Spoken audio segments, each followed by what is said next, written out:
Hi, I'm Louisa Wilcox. Welcome to my podcast, ADHD and Money. I'm a money mentor for ADHD entrepreneurs with over 15 years' experience in the financial world.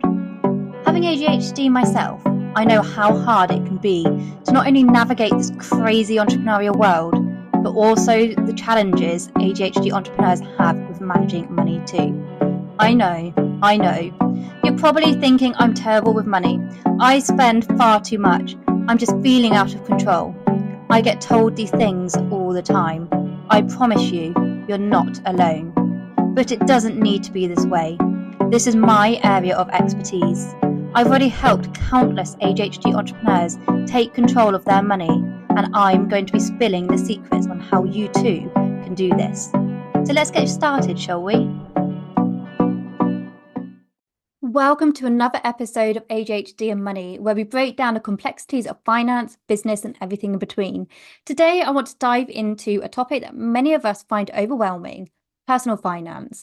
And I've had my own journey when it comes to personal finance, so I'm going to share with you some tips around this. Now, here's the thing: finance is actually really simple. Now, before you start thinking I've lost the plot, stick with me because I'm going to explain exactly what I mean by that. Well, what do I mean when I say finance is simple? Let's start with a distinction that's overlooked. There's a big difference between something being simple and something being easy. Simple means it's not complicated, it's straightforward, but easy, that's a whole different ballgame. At its core, personal finance operates on a few basic principles. Think of this like baking a cake. The recipe for a cake can seem straightforward. It's got flour, sugar, eggs, butter, and so on. The steps are simple, right? You mix the ingredients, bake, and voila. But here's the thing: just because a recipe is simple doesn't mean baking the perfect cake is easy. It requires practice, patience, and attention to detail. The same thing applies to personal finance. The basic steps are simple to understand, but applying them consistently and effectively can be quite challenging. So today, let's go through these fundamental steps together and actually explore why mastering them isn't always a walk in the park. Now, first of all, you need to build an emergency fund. Imagine you're about to start to bake a cake and you haven't got all your ingredients lined up. It's a recipe for disaster, right? It's the same as when you're trying to manage your finances. You need to have an emergency fund set aside. This is like having all your baked ingredients prepped and ready to go. An emergency fund acts as a financial safety net.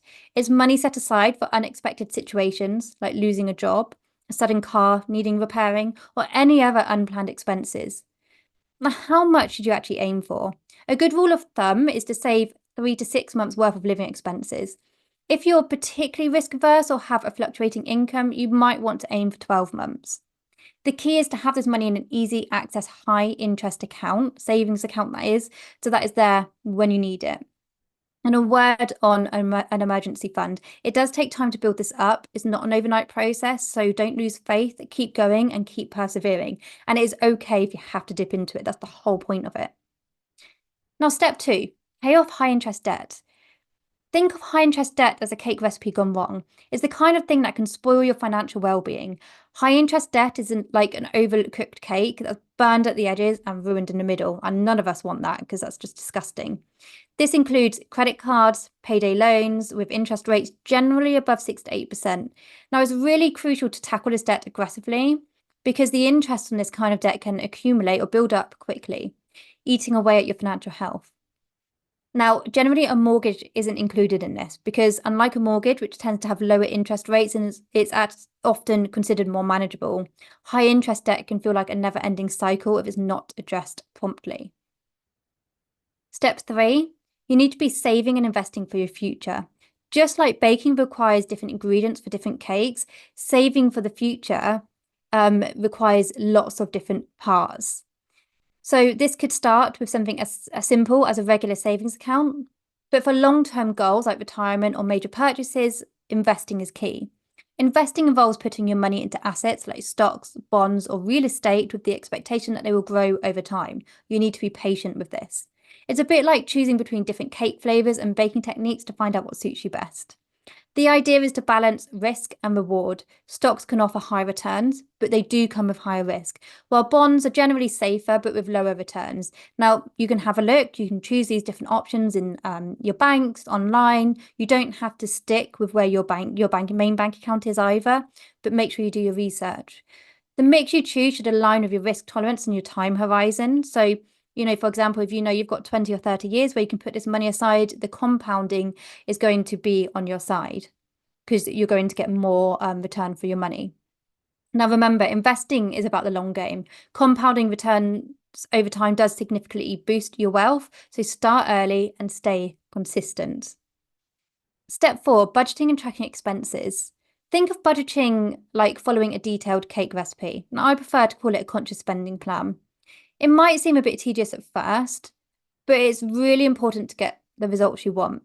A spending plan helps you manage your income and expenses so that you can save and invest effectively. To create this plan, start by tracking your income and expenses. Categorize your spending into needs, wants, and savings. Now, this process will help you identify areas where you might be overspending and actually adjust that accordingly. Tools like budgeting apps or spreadsheets can make this task easier and more manageable. In fact, if you go to my website, www.louisawilcox.co.uk/everything, that's going to take you to my everything page where you can find all of my freebies and downloads, and you will actually find a spending plan template on there. So why is finance simple but not easy? Because while the principles are straightforward, executing them requires discipline, persistence, and sometimes a bit of creativity. Just as perfecting a cake takes practice and a keen eye for detail, mastering your finances involves continuous learning and adapting.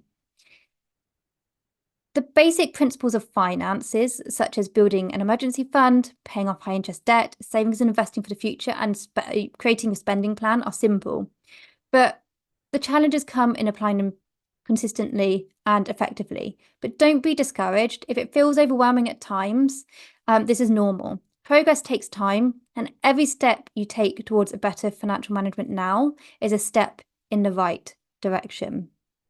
Now, that's it for today's episode. I hope you found these insights helpful and that they'll guide you on your journey to financial stability and success. Remember, managing your finances doesn't have to be complicated, but it does require commitment and willing to learn. If you enjoyed this episode, please subscribe and share it with others who will benefit from these tips. Until next time, stay financially savvy and keep striving towards your goals.